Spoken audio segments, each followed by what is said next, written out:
एक लड़का था जिसे स्कूल जाना बिल्कुल पसंद नहीं था। वह रोज बहाने बनाता लेकिन कोई फायदा नहीं हुआ। आखिर उसने तय किया, मैं खुद को बैल में बदल लूंगा ताकि मुझे कभी स्कूल न जाना पड़े। किसान ने जब उसके ऊपर बैल की खाल डाल दी तो वह सच में बैल बन गया। अब वह खेतों में काम करता, मिट्टी और फसलों के बीच दिन बिताता। एक दिन उसका पिता पहाड़ों में लकड़ी काटने गया। वहाँ उसने अपने ही बेटे, जो अब पीला बूढ़ा बैल बन गया था, को जमीन पर सोते देखा। पिता को लगा कि बैल कामचोर है तो उन्होंने डंडा उठाकर उसे मार दिया। पीटने पर बैल उठ गया और अपने पिता को देखा। पिता ने उसे रस्सी से बांधा और घर ले जाने लगे। लेकिन लड़का अब खेतों में रहना चाहता था क्योंकि उसे आजादी अच्छी लग रही थी। पर पिता ने उसकी बात नहीं मानी और जबरदस्ती घर ले आए। घर आने के बाद उसकी आजादी खत्म हो गई। अब वह सच में जानवर बन चुका था। उसे सिर्फ सूखी घास और बचा हुआ खाना मिलता। सुबह होने से पहले ही उसे खेत में जोतने ले जाते और जरा सी देर पर डंडे पड़ते। तब उसे समझ आया, जानवर की जिंदगी बहुत कठिन होती है। वह दिन रात काम करता, लकड़ी ढोता, अनाज उठाता। धीरे धीरे उसका शरीर थक गया। एक दिन वह रुक गया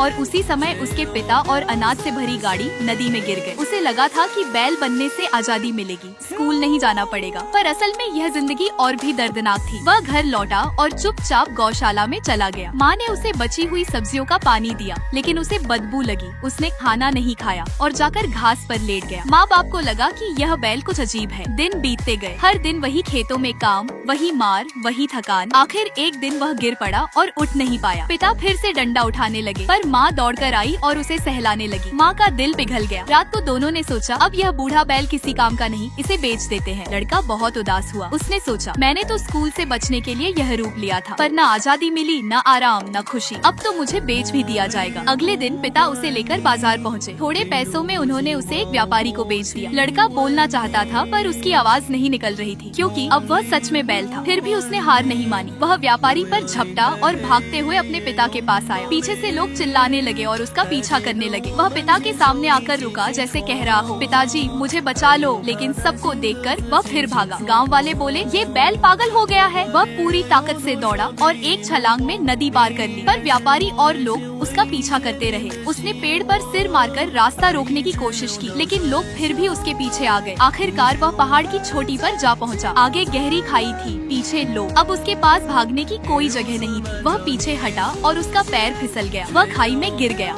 सबको लगा कि वह मर गया, लेकिन तभी लड़का पसीने में भीगा हुआ अपने बिस्तर पर जाग गया। उसे समझ आया, यह सब एक सपना था, लेकिन इस सपने ने उसे बहुत बदल दिया। उस दिन के बाद उसने कभी स्कूल से भागने की कोशिश नहीं की।